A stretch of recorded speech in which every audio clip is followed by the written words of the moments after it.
Hi hello നമസ്കാരം. ഇന്ന് നമുക്ക് സാമ്പാറിൻ്റെ റെസിപ്പി ആയാലോ? സാമ്പാർ ഇതാ സുന്ദരനായിട്ട് ടേബിളിൽ ഇരിക്കുന്ന കണ്ടാൽ തന്നെ അറിയാമല്ലേ ഇന്ന് സാമ്പാറിൻ്റെ റെസിപ്പിയാണെന്ന്. സാമ്പാർ ഉണ്ടാക്കാൻ അറിയില്ലാത്ത ആരും തന്നെ ഉണ്ടാവില്ലെന്ന് എനിക്കറിയാം. എന്നാൽ ഓരോരുത്തർ കുക്ക് ചെയ്യുന്നതും ഓരോ രീതിയിലായിരിക്കും. അപ്പോൾ എൻ്റെ സാമ്പാർ എങ്ങനെയാണെന്ന് ഞാൻ നിങ്ങൾക്ക് പറഞ്ഞു തരാം.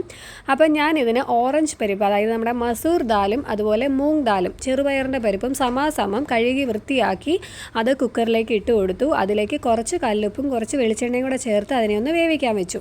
അപ്പോൾ കുറച്ച് വെളിച്ചെണ്ണയും കൂടി ഈ പരിപ്പ് വേവിക്കുമ്പോൾ ചേർത്ത് കഴിഞ്ഞിട്ടുണ്ടെങ്കിൽ അത് തെറിക്കില്ല കേട്ടോ. കുക്കർ ചീറ്റുമ്പോൾ തെറിക്കില്ല. അപ്പം തോരപ്പരിപ്പാണ് ആൾക്കാർ സാധാരണ എടുക്കാറ്, പക്ഷേ ഇതൊന്ന് എടുത്തു നോക്കി, ഇതിനൊരു പ്രത്യേക രുചിയായിരിക്കും. എന്നിട്ട് അത് വെന്ത് കഴിയുമ്പോൾ അതങ്ങ് മാറ്റി വെച്ചു. എന്നിട്ട് കുക്കറിലേക്ക് നമുക്ക് ഇഷ്ടമുള്ള കഷ്ണങ്ങളൊക്കെ ഇട്ട് കൊടുത്തു. ഇഷ്ടമുള്ള കഷ്ണങ്ങൾ ഇടാം, ഇഷ്ടമില്ലാത്തത് ഇടണ്ട. എന്നിട്ട് ഞാൻ സാമ്പാർ പൊടി ഇൻസ്റ്റൻ്റായിട്ട് നമ്മൾ കടയിൽ നിന്ന് മേടിക്കുന്ന സാമ്പാർ പൊടി ചേർത്ത് ഞാൻ ഒരിക്കലും സാമ്പാർ ഉണ്ടാക്കാറില്ല. ഞാൻ ഈ പൊടികളൊക്കെ ഇട്ടിട്ടാണ് സാമ്പാർ ഉണ്ടാക്കാറ്. അപ്പം ഇതൊക്കെ ചേർത്ത് ഒന്ന് സാമ്പാർ നിങ്ങൾ ഉണ്ടാക്കി നോക്കൂ കേട്ടോ. ഏത് കമ്പനിയുടെ സാമ്പാർ പൊടി മേടിച്ചാലും ഈ ഒരു സ്വാദ് കിട്ടില്ല. അപ്പം ചേർത്ത പൊടികൾ ഞാൻ പറഞ്ഞു തരാം, വാചകം മാത്രമേ നടക്കുന്നുള്ളൂ. 1/2 സ്പൂൺ മഞ്ഞൾപ്പൊടി, ഒരു 3.5 സ്പൂൺ മല്ലിപ്പൊടി, 3 സ്പൂൺ മുളക് പൊടി, 1/2 സ്പൂൺ ജീരകത്തിൻ്റെ പൊടി, ഒരു 1/4 സ്പൂൺ ഉലുവയുടെ പൊടി. ഇത്രയാണ് ചേർത്ത് കൊടുത്തിരിക്കുന്നത്. മല്ലിപ്പൊടി ആണ് ഏറ്റവും കൂടുതലായിട്ട് നമ്മൾ ചേർക്കുന്നത് സാമ്പാറിൽ. എന്നിട്ട് കല്ലുപ്പും കൂടെ ചേർത്ത് ആവശ്യത്തിന് വെള്ളം ഒഴിച്ച് ഈ വേവാൻ കുറച്ച് പാടുള്ള കഷ്ണങ്ങൾ, കുറച്ച് മസിൽ പിടുത്തമുള്ള കഷ്ണങ്ങളെ നമ്മൾ വേവിക്കാനായിട്ട് അടുപ്പത്തേക്ക് കുക്കറിൽ വെച്ചു. ഇനി വേവാൻ എളുപ്പമുള്ള കുറച്ച് കഷ്ണങ്ങൾ വേറെയുണ്ട്. ലോല മനസ്കരായ കഷ്ണങ്ങൾ, അതായത് വെണ്ടയ്ക്ക, തക്കാളി, മുരിങ്ങക്കോൽ അൺഅവൈലബിൾ ആയിരുന്നു. അപ്പോൾ വെണ്ടയ്ക്കയും തക്കാളിയും സെപ്പറേറ്റ് ഒന്ന് വഴറ്റിയെടുക്കുക. കുറച്ച് വെളിച്ചെണ്ണ ഒഴിച്ചിട്ട് ഈ വെണ്ടയ്ക്ക ഞാൻ ഇങ്ങനെയല്ല കേട്ടോ അരിയാറ്. മുഴുവൻ വെണ്ടയ്ക്ക എനിക്ക് കിട്ടിയില്ല, കിട്ടിയത് ഈ അരിഞ്ഞ വെണ്ടയ്ക്കയാണ്. അപ്പോൾ ഇത് വെച്ച് ഞാൻ അഡ്ജസ്റ്റ് ചെയ്യുന്നു. അതിനിടയ്ക്ക് ഞാനൊരു നെല്ലിക്ക വലുപ്പത്തിലുള്ള വാളംപുളി വെള്ളത്തിലിട്ട് വെക്കുന്നുണ്ട് ഒന്ന് കുതിരാൻ വേണ്ടി. അപ്പം കുക്കർ ചീറ്റി ആ കഷ്ണങ്ങൾ വെന്തു, വഴറ്റാൻ വെച്ചിരിക്കുന്നതും വെന്തു. ഇനി എല്ലാം കൂടെ മിക്സ് ചെയ്യുക. അപ്പോൾ നമ്മുടെ കഷ്ണങ്ങളൊക്കെ വെന്തു. ഈ കഷ്ണങ്ങളിലേക്ക് വെണ്ടയ്ക്കയും തക്കാളിയും കൂടെ ചേർത്ത് കൊടുക്കുക. അതുപോലെ നമ്മൾ വേവിച്ച് വെച്ചിരിക്കുന്ന പരിപ്പ് കൂടെ ചേർത്ത് കൊടുക്കുക. എന്നിട്ട് ഇത് നന്നായിട്ട് ഒന്ന് മിക്സ് ചെയ്ത് കൊടുക്കുക.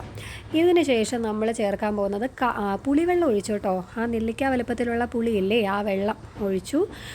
അതിനുശേഷം കായത്തിൻ്റെ പൊടി, ഇതൊരു 1/4 സ്പൂണുണ്ട്. കായത്തിൻ്റെ പൊടിയുടെ അളവ് ഞാൻ ആക്ച്വലി പറയേണ്ട ആവശ്യമില്ല, കാരണം ചിലർക്ക് കായത്തിൻ്റെ ടേസ്റ്റ് കുറച്ച് കൂടുതൽ വേണം സാമ്പാറിലും രസത്തിലും ഒക്കെ, ചിലർക്ക് കുറച്ച് കുറവ് മതി. അപ്പോൾ എനിക്ക് ഇച്ചിരി മീഡിയം ലെവലിലാണ് പോകുന്നത്. അപ്പോൾ ഞാനൊരു 1/4 സ്പൂണാണ് ചേർക്കുന്നത്. എന്നിട്ട് ഇനി ഇതെല്ലാം കൂടെ നന്നായിട്ട് ഒന്ന് യോജിച്ച് വരാൻ വേണ്ടിയിട്ട് ഒന്നും കൂടെ നമ്മുടെ സ്റ്റൗ ഓണാക്കിയിട്ട് നന്നായിട്ടൊന്ന് തിളപ്പിക്കുക. ഇതെല്ലാം കൂടെ നന്നായിട്ട് യോജിച്ച് വരട്ടെ. ഈ ഒരു സമയത്ത് നമുക്ക് ഇഷ്ടം പോലെ മല്ലിയില ഇട്ട് കൊടുക്കാം.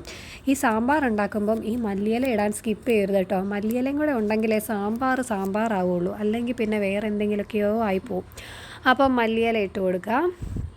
എന്നിട്ട് നന്നായിട്ട് ഒന്നും കൂടെ അവിടെ ഇരുന്ന് സാമ്പാറൊക്കെ തിളച്ച് വരട്ടെ. ഇപ്പോൾ സാമ്പാറിൻ്റെ നല്ല വാസന നമ്മുടെ അടുക്കളയിൽ മാത്രമല്ല, നമ്മുടെ വീട് മൊത്തവും അയൽവക്കത്തെ വീട്ടിലും ഈ നാട് മൊത്തം പരന്നു. കുറച്ച് കൂടി പോയല്ലേ, ഓക്കെ, നാട് വിട്ടേരെ, ബാക്കി എല്ലാ സ്ഥലത്തും കിട്ടിയിട്ടുണ്ടാവും.